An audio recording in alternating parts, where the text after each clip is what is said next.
Everybody knows that in the occupied regions of the Soviet Union, the local population had absolutely no rights. But it was the women who suffered the most. Because a woman, among other things, was of purely carnal interest to the Nazi, why stand in line at a stationary or mobile pleasure house when you can get what you want for free? At the same time, long before the attack on the Soviet Union, Hitler personally practically allowed his soldiers to do whatever they wanted in the occupied territories. So that's what they did.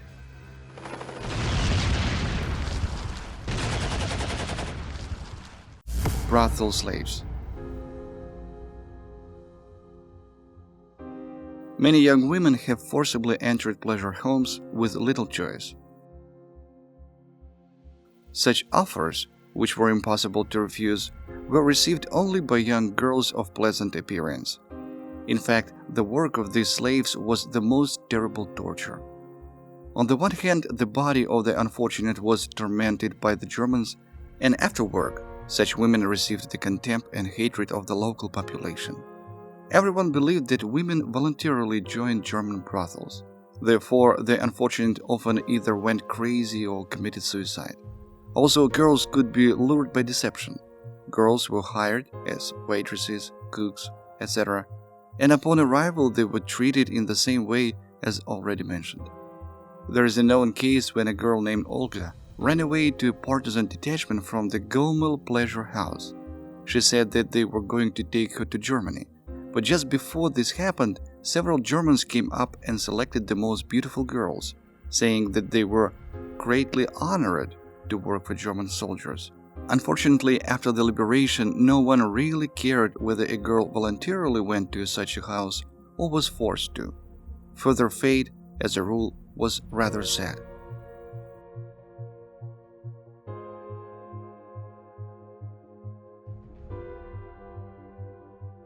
Constant violence.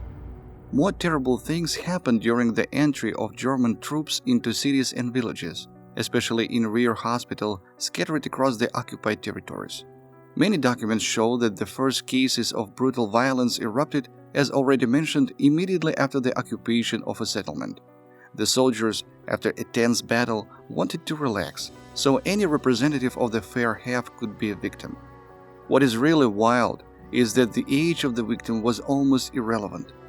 For example, in one of the villages of the Istra district of the Moscow region, 25 Nazis raped and then killed an unidentified girl. Two absolutely wild cases were documented in Moldova. In the first one, the invaders raped a girl, in the second, an almost 75-year-old woman.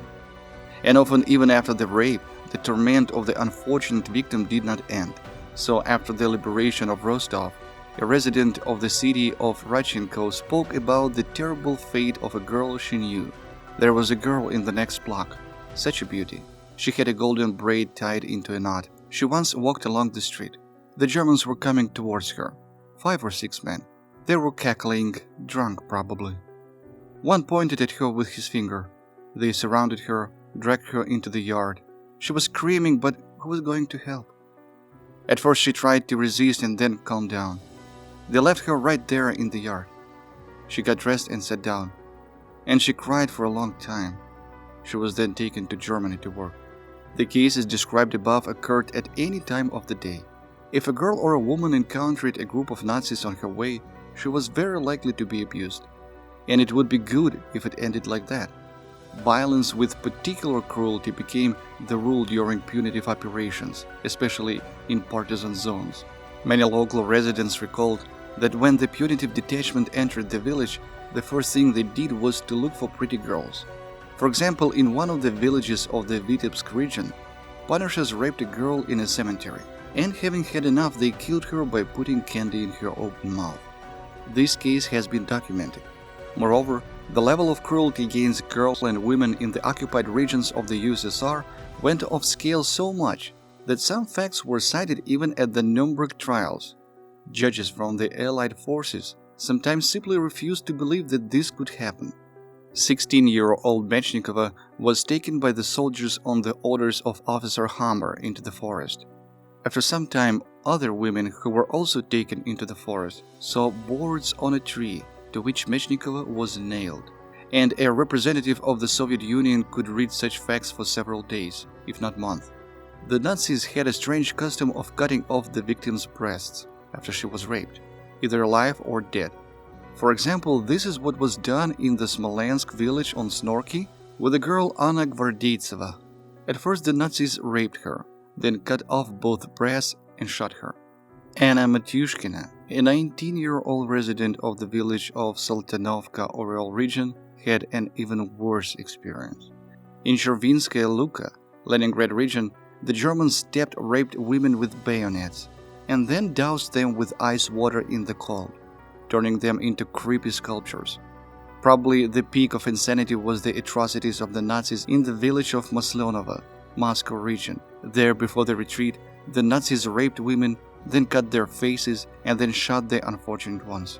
Listening to this, sometimes it seems that many women, for understandable reasons, preferred death to such humiliation, dishonor, and mockery, which ended in death anyway. There were cases when Nazis lost their temper. In one of the villages of the Rostov region, a 2-year-old child cried. A drunken Nazi threw him into the oven and then doused him with gasoline and set fire to his mother, distraught from what she saw. Coercion to cohabitation. This also existed, although it is simply impossible to understand how Germans, usually officers or non-commissioned officers, threatened to force girls and women to live with them. Promises could be very different, from sending the whole family to a concentration camp to, on the contrary, to help with food. In fact, many women voluntarily condemned themselves to the label of German whores in order to save their children and relatives from death of starvation, or in concentration camps. Often women were forced to take this step in order to protect their families from their soldiers maddened by permissiveness.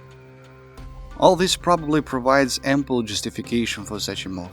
After their release, these women faced a more than unenviable fate. If a woman gave birth to a child during forced cohabitation, her life could be considered over. The children were forcibly removed, and the mother was either sent to a camp or executed. Concentration camps. There is a misconception that mostly military women and girls were sent to the camps. In fact, this is not true at all. On the territory of Soviet Union, there were many women's camps which contained exclusively female civilians. The reasons for getting there were very different, from suspicion of involvement in the partisan to the simple desire of a police or German officer. And what happened in the camps was probably a terrible concentration of everything very much has already been mentioned above.